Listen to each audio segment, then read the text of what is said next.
नियुक्त कर दिए हैं। राजस्थान, मध्य प्रदेश, छत्तीसगढ़ के लिए 3-3 पर्यवेक्षक नियुक्त किए गए हैं। 3-3 पर्यवेक्षक नियुक्त किए गए हैं। इनमें कौन कौन है हम आपको बता देते हैं। राजस्थान से राजनाथ सिंह, केंद्रीय रक्षा मंत्री, इसी के साथ में सरोज पांडे, राज्यसभा सांसद, विनोद तावड़े, राष्ट्रीय महासचिव। मध्य प्रदेश के लिए मनोहर लाल खट्टर, आशा लाकड़ा और के लक्ष्मण को पर्यवेक्षक बनाया गया है।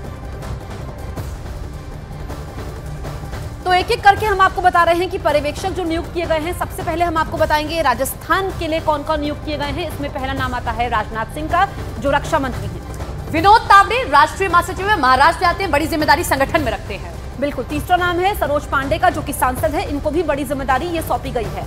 अब हम मध्य प्रदेश की बात कर लेते हैं कि देश के दिल के लिए कौन से पर्यवेक्षक बीजेपी की ओर से नियुक्त किए गए। इसमें मुख्यमंत्री मनोहर लाल खट्टर, हरियाणा के, सबसे पहला नाम। बिल्कुल। इसके बाद नाम आता है आशा लाकड़ा का, जो कि राष्ट्रीय सचिव है।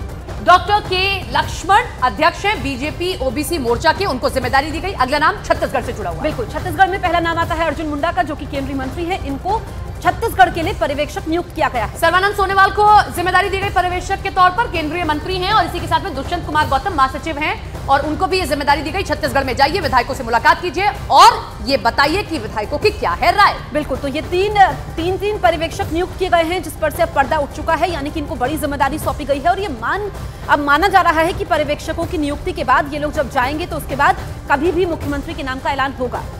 हमारे साथ हमारे सहयोगी यतेंद्र लाइव जुड़ रहे हैं। यतेंद्र, इधर वसुंधरा राजे जीत हार वाली सीटों के लिए पहुंच रहे हैं नड्डा के पास में, और इधर पर्यवेक्षक नियुक्त कर दिए गए हैं। भले ही वसुंधरा राजे जीत हार की सीटों के लिए जाएं, लेकिन ये सबको दिखाई दे रहा है कि वहां पर मुलाकात करती हैं, फिर नड्डा से भी मुलाकात करती हैं, कि कौन कौन क्या क्या दावेदारी कर रहा है।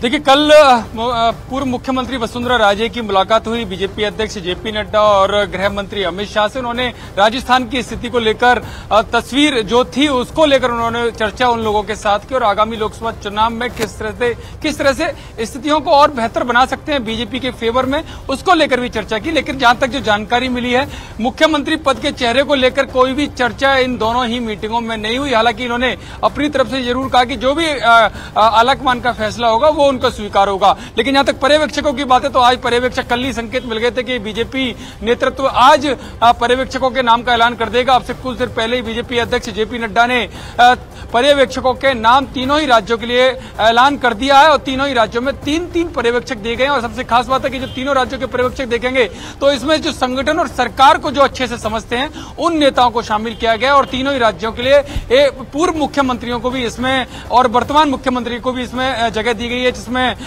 रक्षा मंत्री राजनाथ सिंह है, जो उत्तर प्रदेश के मुख्यमंत्री रह चुके हैं, उनको जगह दी गई है। ऐसे ही मध्य प्रदेश के लिए मनोहर लाल खट्टर, जो अभी वर्तमान में हरियाणा के मुख्यमंत्री हैं, वो पर्यवेक्षक के तौर पर जाएंगे।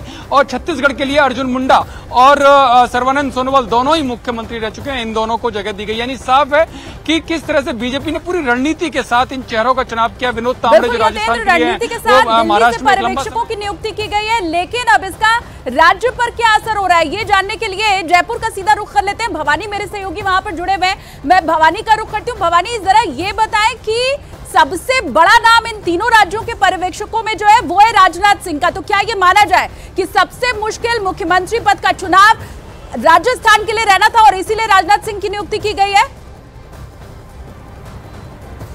देखिए, बिल्कुल राजनाथ सिंह की नियुक्ति करना ही बताता है कि राजस्थान के अंदर जो सहमति बनाना, उसके लिए जो एक बड़ी जिम्मेदारी राजनाथ सिंह के वसुंधरा राजे से अच्छे संबंध है, राजस्थान के सभी नेताओं से अच्छे संबंध है।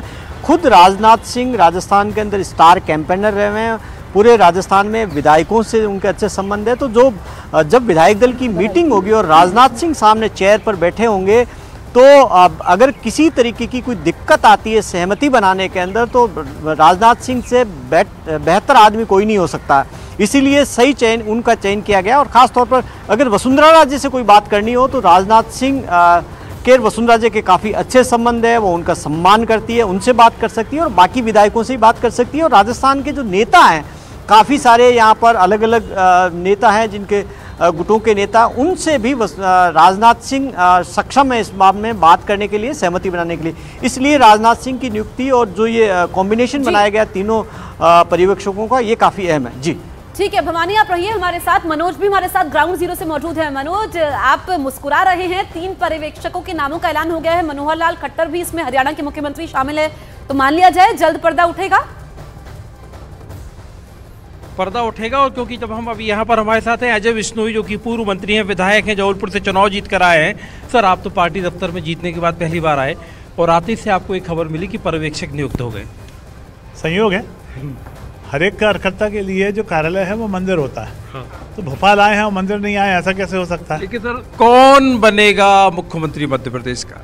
बस 2 दिन की देर है, तय हो जाएगा, सामने आ जाएगा, पर्दा हट जाएगा, आपको और हमको सबको पता चल जाएगा। जो बनेगा भारतीय जनता पार्टी का कार्यकर्ता और नेता ही बनेगा। ये जो बात हो रही है, कुछ नया फ्रेश चेहरा हो गया? देखिए, मेरा क्या कहना है कि फ्रेश तो हर 5 साल के बाद फ्रेश होता है, चाहे पुराना वाला रिपीट हो तो भी फ्रेश है। नई पारी खेलेगा तो नई पारी के लिए नया फ्रेशनेस हो सकती है। तो कौन होगा, क्या होगा, इस पर बहुत बहस को लेने से कोई लाभ नहीं है।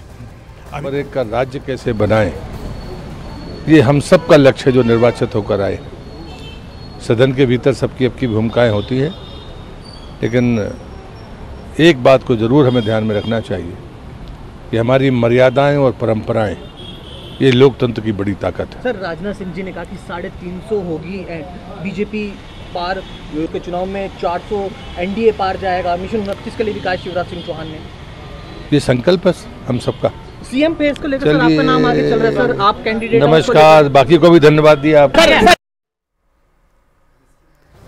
प्रहलाद पटेल को आप सुन रहे थे, और जब सवाल सीएम फेस को लेकर किया गया तो उन्होंने जवाब नहीं दिया, लेकिन यह भी बहुत बड़ी सच्चाई है कि मुख्यमंत्री के चेहरों में उनका चेहरा भी आगे है।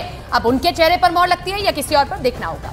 बिल्कुल, तो यहाँ पर प्रतिक्रियाएं तो सब दे रहे हैं, लेकिन सीधे तौर पर नाम कोई नहीं बता रहा है। लेकिन अब से थोड़ी देर पहले पर्यवेक्षकों के नामों का ऐलान हो चुका है। 3 राज्यों में 3-3 पर्यवेक्षक नियुक्त किए गए हैं।